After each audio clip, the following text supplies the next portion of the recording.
And I was feeling, you know, I was feeling left out. I was feeling left out. Oh. You're the most beautiful girl there is. Apart from you. Yeah. Can you stop filming me now? Out.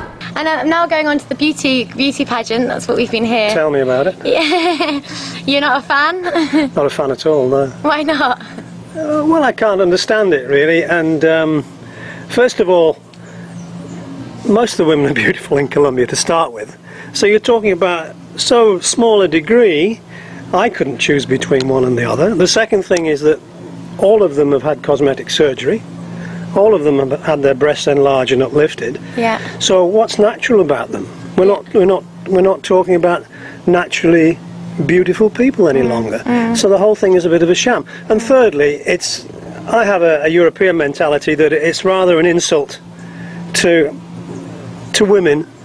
Yeah. To view them solely in respect of their looks and their sexual attractiveness. But it's strange you say that, because I've actually, you know, my mum's always taught me to be very sort of comfortable with my body and love what I've got. I haven't got big boobs, but I always have been quite confident in the way in my body. But actually, and I'm not just saying this for the camera, after the first day of filming for the Miss.Colombia, I was starting to feel like inadequate, and you know, started talking about getting pushed and bought a push-up bra and getting surgery. So, you know, it's a huge pressure on women to look a certain way. It's a very huge pressure, and you'll see it in young girls of 17 and 18 who don't really need the surgery, but they've had it because peer pressure demands that you have the perfect figure. Yeah. It's a very sad reflection on the way we're thinking. And it's the men who are buying the media that's putting the pressure on the women to feel this way. Absolutely. Colombia is a very macho society as well. Yeah.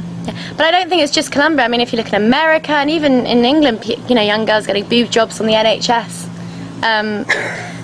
Is that so? Yeah, you know, and we've got this whole famous culture where everybody wants to be David Beckham and Victoria Beckham or Brad Pitt. You know, it's, I don't know, the whole globalization and the American culture is spreading sort of around the world. Yes, but there are no beauty contests in the UK, there are no beauty contests in the US that have any real following or interest, surely. Oh, so you say that the Miss.Colombia is much of a bigger deal than the other beauty pageants? Well, yes, I think so, but it reflects a Latino mentality in that women have got to look beautiful. First and foremost, their intelligence comes second, and that's a shame.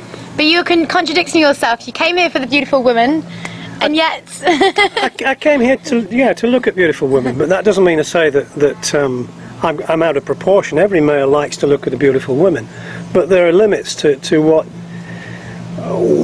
women should be prepared to do to get male attention. And the male society here demands that if you want to get on, every presenter on television is beautiful. Yeah. Every personality that appears on your screen has to be beautiful. First and foremost, intelligence comes second. Yeah. See, ladies and gentlemen, we found our natural man. Girls out there are men that like natural boobs, and there are men that like absolutely. So thank you very much. It's a pleasure. I'm going to be the first female presenter to have no boobs and to have intelligence before good looks. Well, not much, but a little bit. But I'm in two minds. Half of me feels inadequate. You're great the way you are. But I'd be better like this. Well, boob-wise. These are all Miss.Colombia. Miss.Colombia, yes, right. Wow. This is Esperanza, Miss.Colombia, Mercedes Vaquero, Miss Cundinamarca, Miss Luz Marina Zuluaga, she was the one that was Miss Universe. And here's one of the queens with Rachel Nixon. She's one of the anchor women in CNN. She's very beautiful. Yeah, you see her every day on CNN in Spanish. Wow. It was like a big thing when she got that She has a fake nose though. So we're currently in the car on the way to get me some fake boobs. I've finally succumbed to the fact that I need to get a boyfriend, and if that's what's gonna get me a boyfriend, then you know, you gotta do what you gotta do. So I'm now outside the boob doctor, and I'm gonna go in and just see what it might look like if I had a boob job. I'm not gonna get it done. The doctor's just gonna go through it with me, talk about the operation, how long it takes. I'm just gonna see what it might look like. Don't worry, I'm not sold on the fake breasts yet, so I'm a little bit nervous actually.